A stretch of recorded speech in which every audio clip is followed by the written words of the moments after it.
আমরা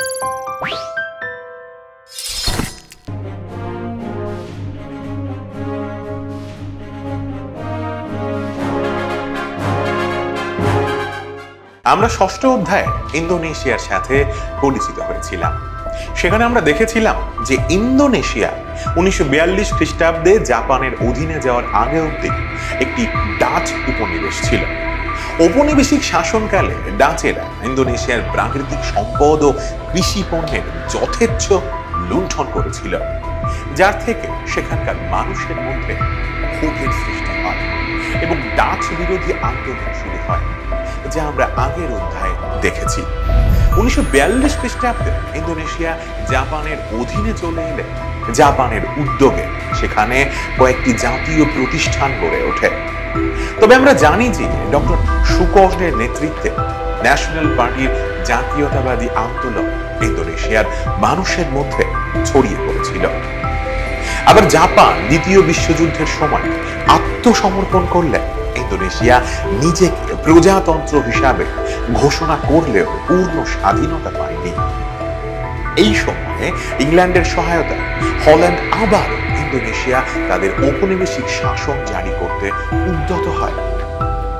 এভাবেই ইন্দোনেশিয়ার মুক্তি আন্দোলন শুরু হয়। ইন্দোনেশিয়ার জাতি সংগঠনের ধারাকে তিনটি ভাগে ভাগ করা যায়।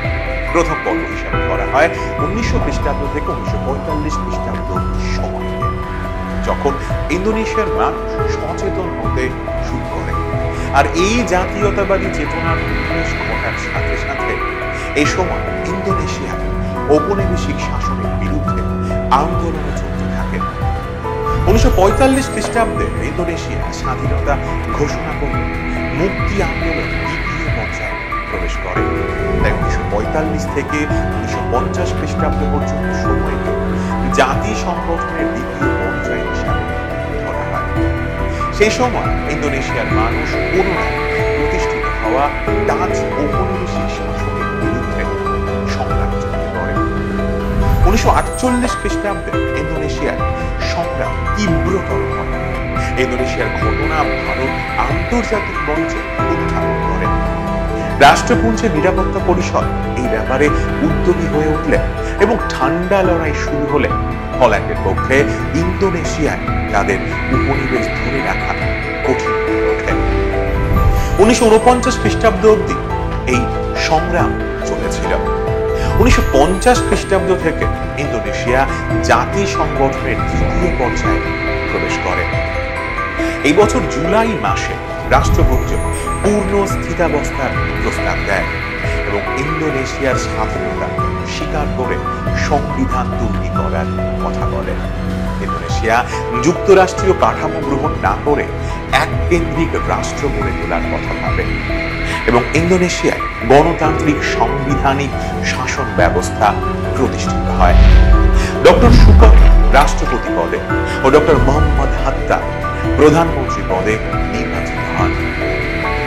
এই সময় ইন্দোনেশিয়া অর্থনৈতিক উন্নয়ন ও শিল্পায়নের দিকে প্রথম নজর দেয়।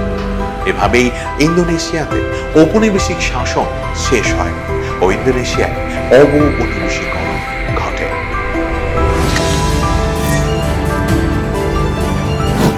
ইন্দোনেশিয়া 1942 খ্রিস্টাব্দ পর্যন্ত ডাচদের উপনিবেশ ছিল।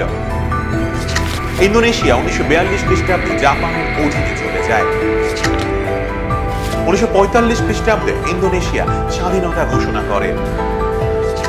ইন্দোনেশিয়া 1949 খ্রিস্টাব্দ পর্যন্ত পুনরায় প্রতিষ্ঠিত হওয়া ডাচ ঔপনিবেশিক শাসনের বিরুদ্ধে সংগ্রামে জড়িয়ে পড়ে।